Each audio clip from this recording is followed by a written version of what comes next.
you, Glenda. That was beautiful, as always. Good morning. Nice, beautiful, sunshiny morning, even though it's very cold outside, but it's beautiful to see the sun. So, welcome to our worship service here at Hampton United Methodist Church. Our friends here with us today, as well as those of you joining us on KLMJ and Facebook. I'm Jessica Miller. I'm the worship leader today, and Robbie Stevens will be leading our singing.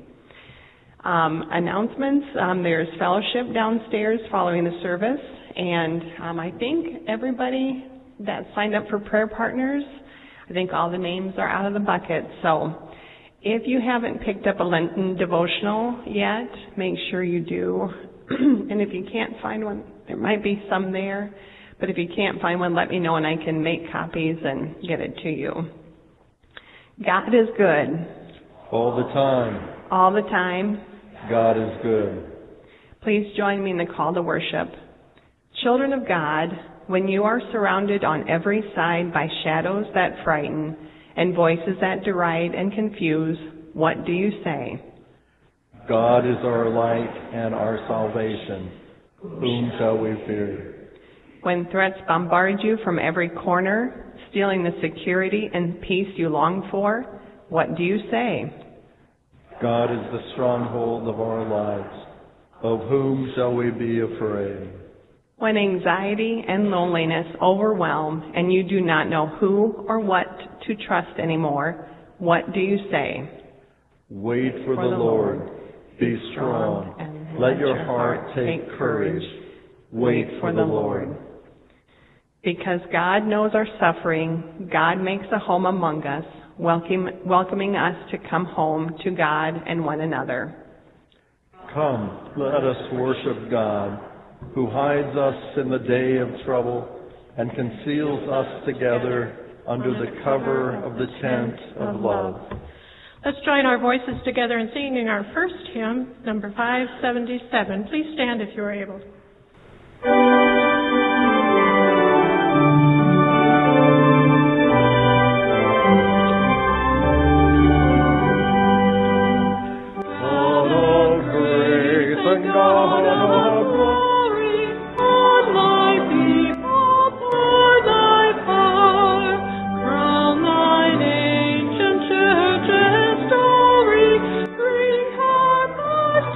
Glorious fly, grant us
Well, good morning.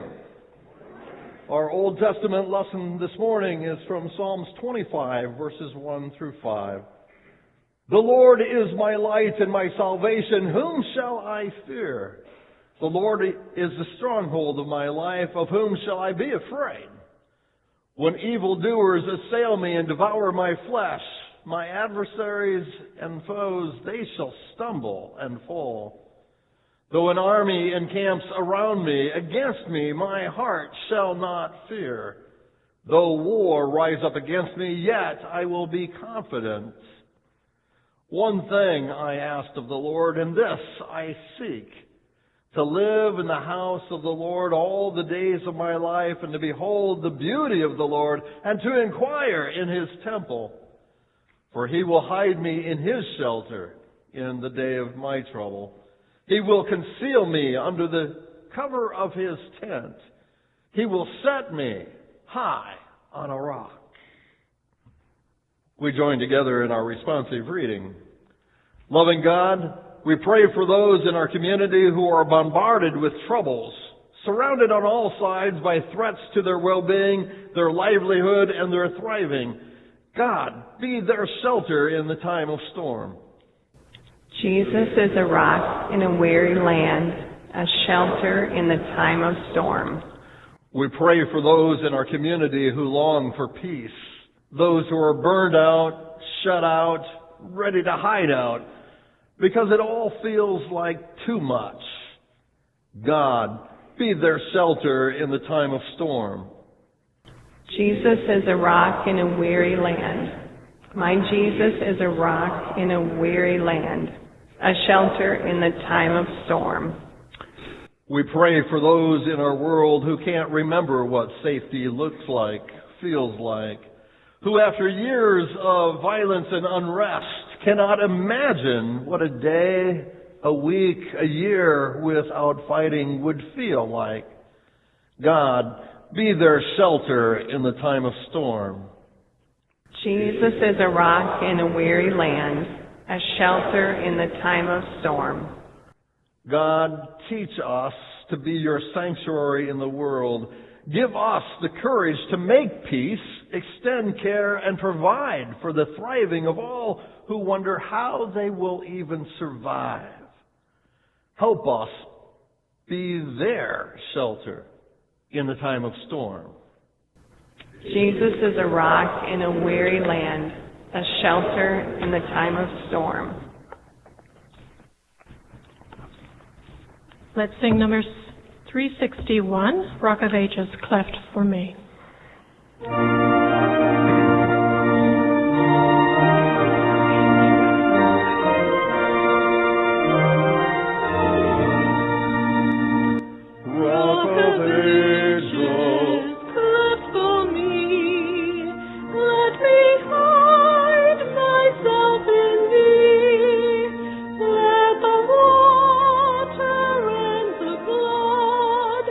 From thy wound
you join with me now in our prayer of confession?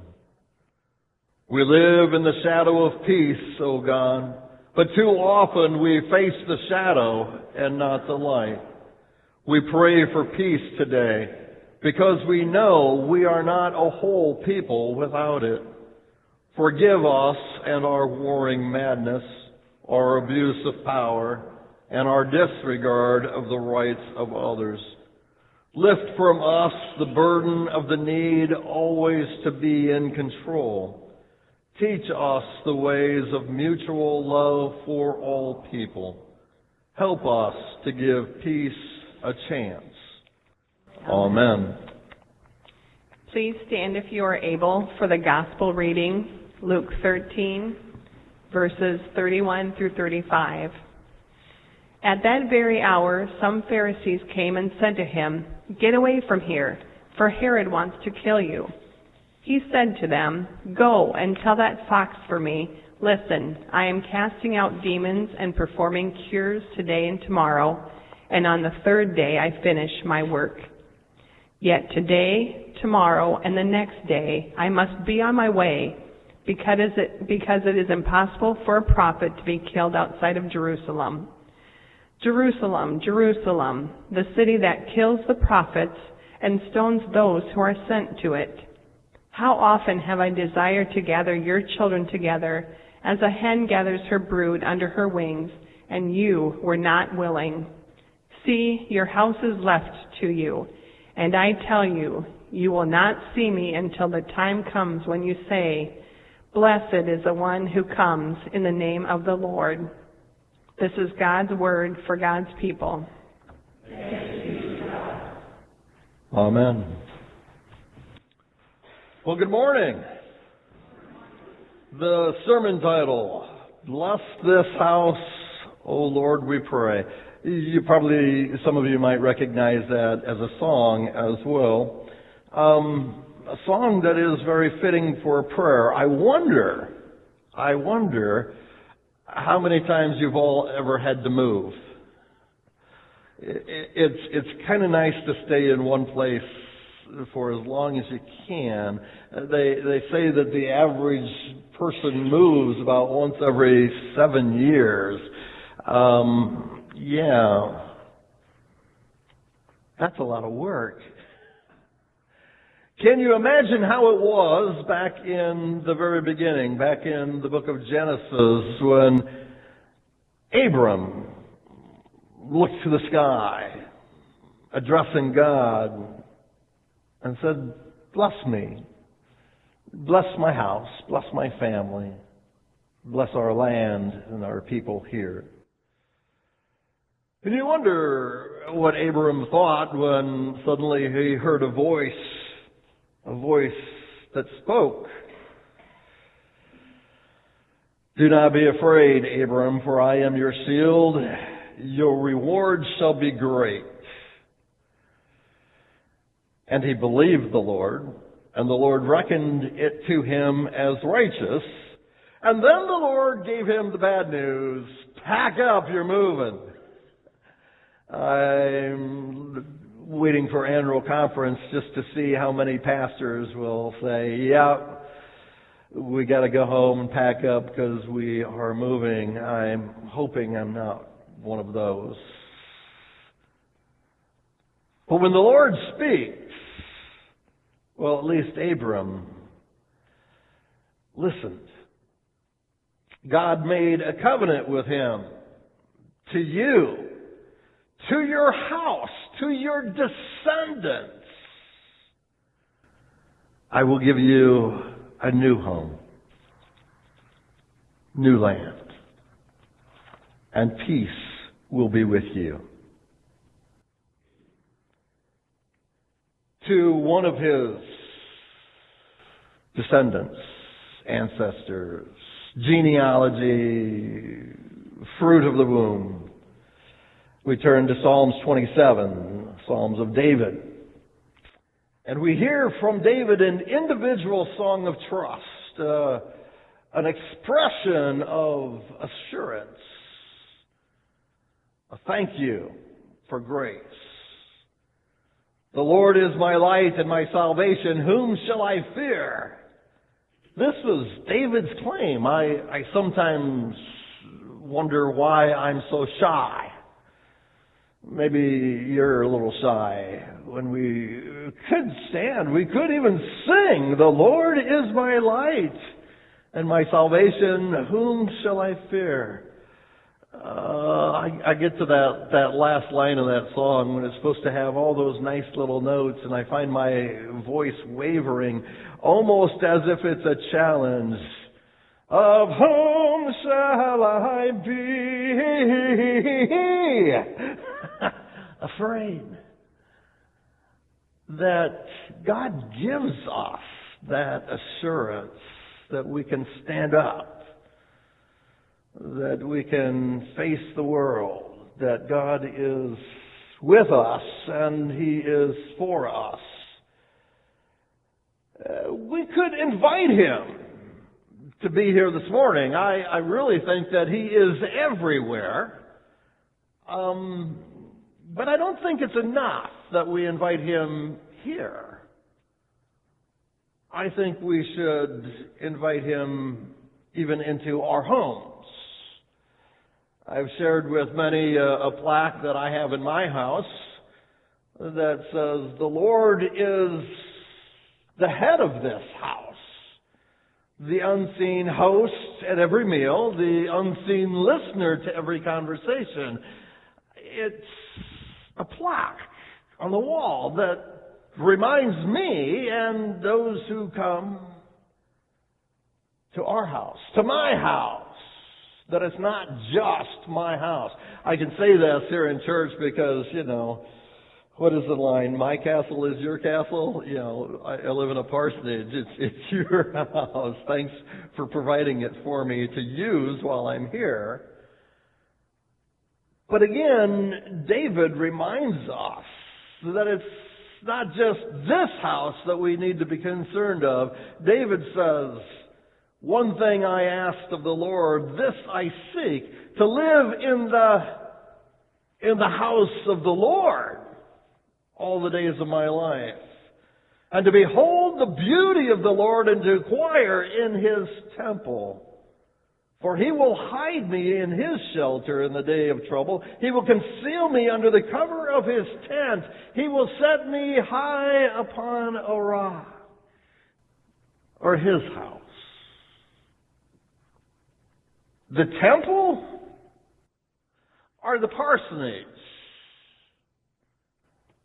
Or if we're family, my house, your house, is your house my house? Some people don't like inviting the pastor, but this is a question of, are you okay with inviting Jesus to your house? Invite Jesus to your house, not just to come to worship. Oh, we went to church on Sunday. We saw the Lord. He was high and lifted up. Many people aren't going to see the Lord high and lifted up until Easter, and it's Easter. We see the Lord high and lifted. Or maybe at the end of our lives when Jesus comes again, and we look up and there He is. Or maybe someday, if we're lucky enough that in our life we invited Jesus to our house, that maybe someday He'll invite us to His. The interesting thing as we seekers of God, as we seek, even in the Psalms, so many times, I seek your face, O Lord, hide not your face from me. I seek your face. Oh, have they forgotten the law? The law of Moses, the first 5 books of the Old Testament. Fear the Lord, for indeed everyone who looks and sees the face of God will surely die. Oh, well, that's something to look forward to. And yet the psalmist, Lord, I seek your face. Well, maybe it's not simply that we will die. We remember Satan says, oh no, eat the apple, you'll live. Now we'll die. But only if we see the Lord. I was wondering if our community here has, one of those laws on the books. You've got neighbors. If you go to the neighbor's house in the middle of the night and you peek in the windows, will the police come and arrest you? I bet they will. I bet they will. But, when we invite Jesus in, then it's okay. When Jesus invites us in, then it's okay. We will not surely die like the law says, but He will welcome us if we do it the right way. The psalmist, teach me your way, O Lord. Lead me on a level path. I believe that I will see the goodness of the Lord, even in the land of the living. Even here, we pray for God's kingdom to come on earth as it is in heaven, but do we look for His kingdom? Do we look for the Lord, or are we like, that one lady at Bible study asked me where Jesus was, and then she answered her own question to her satisfaction, and she says, well, Jesus is sitting at the right hand of God the Father Almighty. Well, I'm like, well, yes, He is.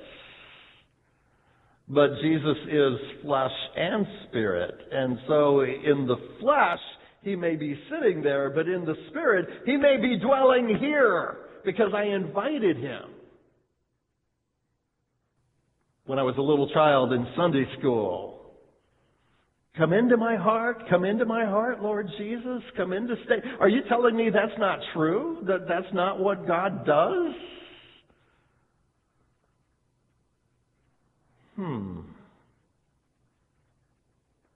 The psalmist seems to think otherwise. The psalmist says He is our refuge. He is our shelter. He comes to us when we are in trouble. I was cleaning my office the other night and I found my baseball cap. It's a baseball cap that it just sits on the shelf. I don't wear it. I don't wear it because, well, it might scare somebody. And that's not my intention at all. Because if they see me wearing the baseball cap, they might think that they were in danger. The baseball cap says Homeland Security. But if you get close enough to that baseball cap to read between the lines, there's a scripture verse from Psalms that says, God is our refuge and our strength, a very present help in time of trouble. He is our homeland security. Put our faith and trust in Him. Fear the Lord, have reverence of His name, and honor His presence. But Jesus says, come to Him as a child, with your arms held open wide. I remember a story of a man who was hiking, and he walked too close to a cliff and accidentally fell off the edge. And as he was falling, he was praying. And as he was falling, he reached out in faith and he grabbed a branch. And it held him. It caught him. It stopped him from falling. And he looked down, and it was a long way down. And so he prayed again. He thought about yelling for help, help, help. But there was no one to hear. And so he prayed in faith, believing that God would be his only help. And so he prayed, Lord, help me. And a voice answered. A voice. Maybe it was the same voice Abram heard in Genesis. The voice said, I hear you. Let go of the branch. And as he was clinging to the branch, he was thinking to himself what would happen if he let go of the branch. And so he yelled, is anyone else out there?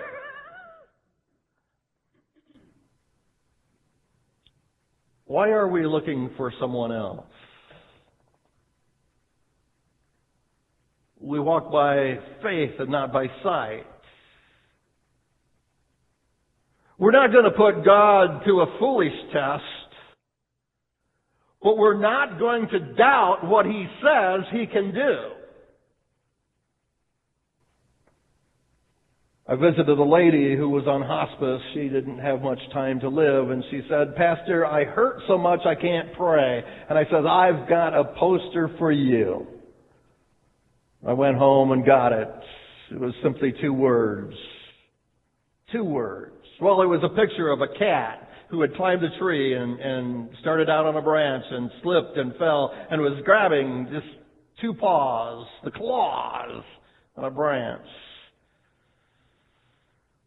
And in the dialogue box, those 2 words, help me! Help me. Our gospel lesson today is from Luke chapter 13. At that very hour, some Pharisees came and said to him, Jesus, we're here to help you. Get away from here. Herod wants to kill you. And he said to them, now wait a second. Let me consult my day planner here for the next couple days. Let me consult my schedule. Let me ask my father. Herod is looking to kill me. Oh, yeah. Tell Herod, not today, I'm busy. Tell Herod, not tomorrow, I'm still busy. Tell Herod, sometime after that. We'll get together and we'll talk. Go and tell that fox, listen, I am casting out demons and performing cures today and tomorrow. And on the third day I finish my work. Now, if you want to learn some Hebrew, and all these root words and sub-root words, finish the work in Hebrew means perfect. Perfect. I have done a lot of work in my life. I can't really say it's been perfect. I can say most of it passed. It was adequate. Jesus, His work was perfect. He turned His face towards Jerusalem. He ate with sinners. He healed blind men and crippled. He sought justice. He tried to release those who were in bondage. He rebuked the demons and the devils and tried to bring peace. And now the Pharisees were trying to save Him. Now, quite often when we talk about the scribes and the Pharisees, we talk about them in negative ways. And so this gospel lesson teaches us a basic truth that sometimes we skim over.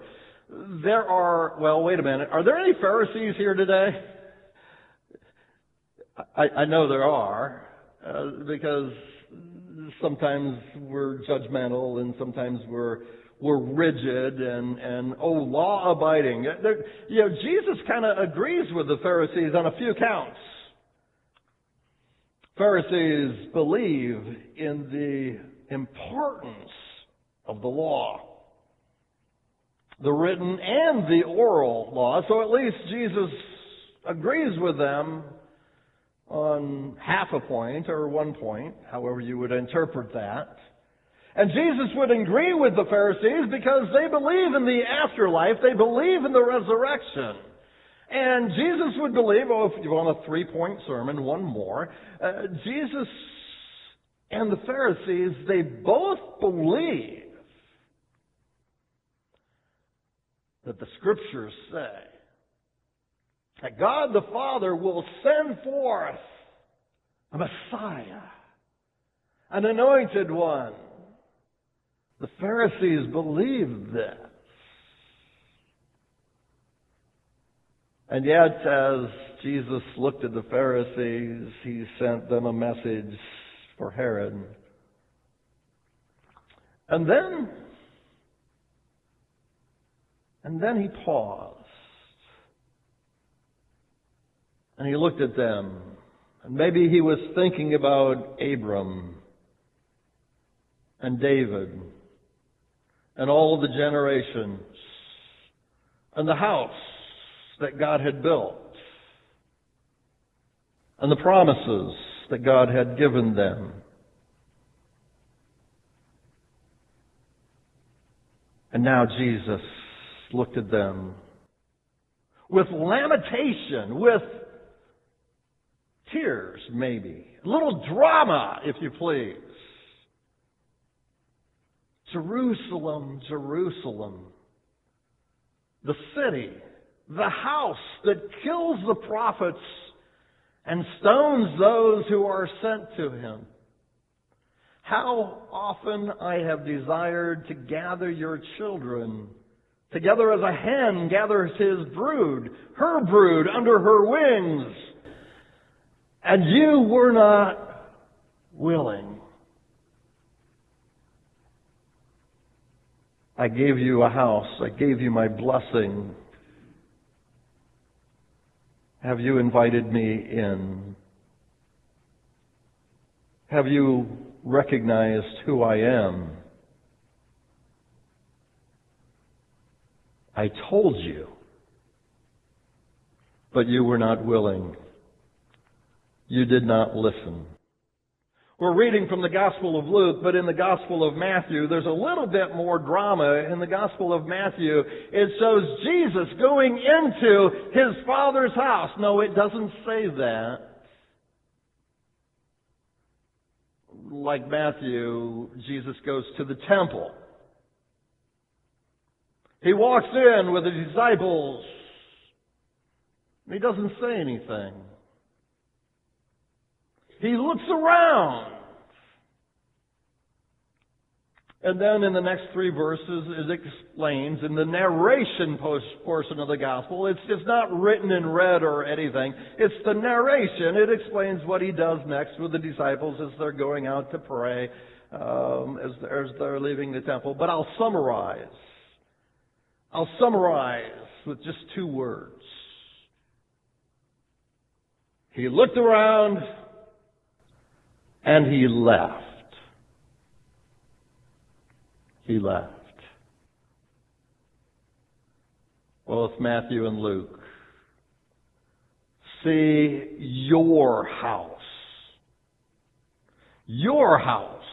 is left to you. And I tell you, you will not see me again until the time comes when you say, blessed is the one who comes in the name of the Lord. The Gospel of Matthew, chapter 23, goes through 7 or 8 woes. Woe unto you, woe unto you, woe unto you, when the Spirit has departed. the house that you have made for God. And yet there is hope. Unless the Lord builds the house, they that labor build in vain. This was the problem that Jesus had with the scribes and the Pharisees and the priests and the authorities. That they had built the temple, and they were running the temple, and they were preaching in the temple, but they forgot what they were supposed to be preaching, because they were supposed to be preaching the love and the grace and the forgiveness of God. They were supposed to be telling the people, it's the season of Lent. Oh, they didn't have Lent back there. It's the season of Lent where the Scriptures tell us, the ones that we read, all of the Scriptures tell us. John the Baptist came proclaiming the Word of God, saying, repent. Jesus came healing and teaching and preaching and proclaiming, repent, for the kingdom of God is at hand. And so we come this day and we ask, Lord, bless this house. Oh Lord, we pray, bless this house. Jesus, in the words of read in the Gospels, tells each and every one, Pharisee, Sadducee, Baptist, Catholic, United Methodist. Oh, is that in the Bible? Whosoever have faith in God, and He will be your shelter and refuge. Invite Him to your house, and He will invite you to His.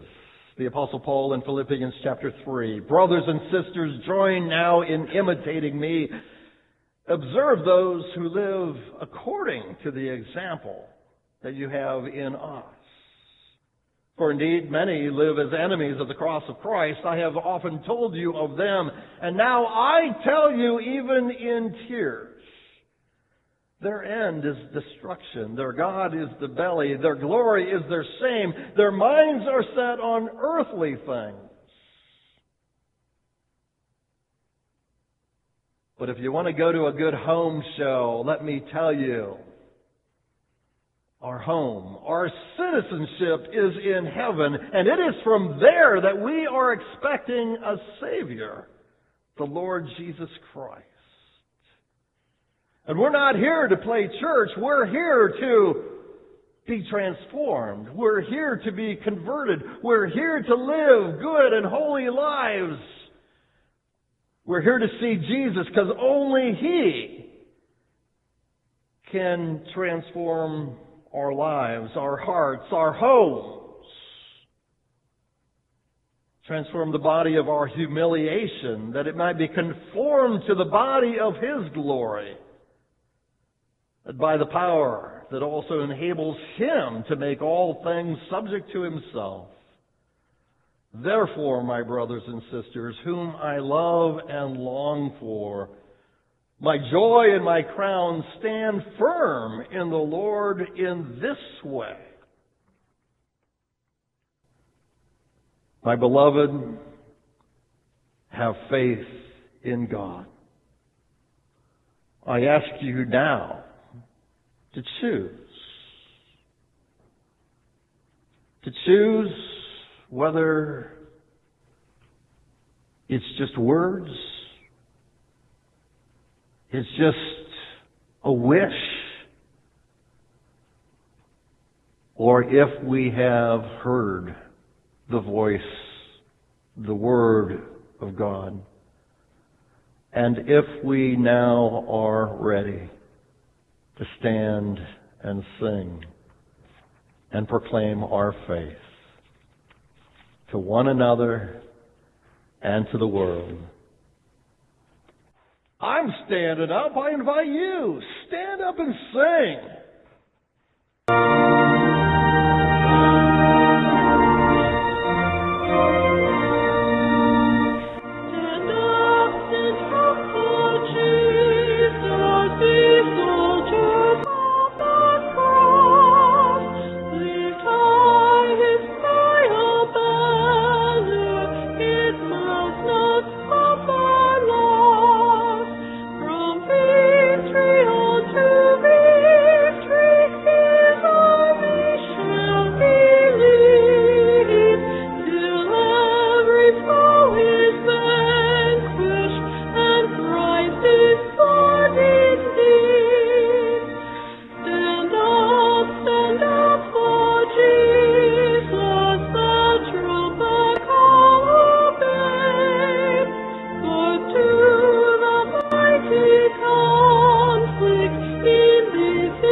Let's go to our benediction, or let's go to our offering prayer at this time.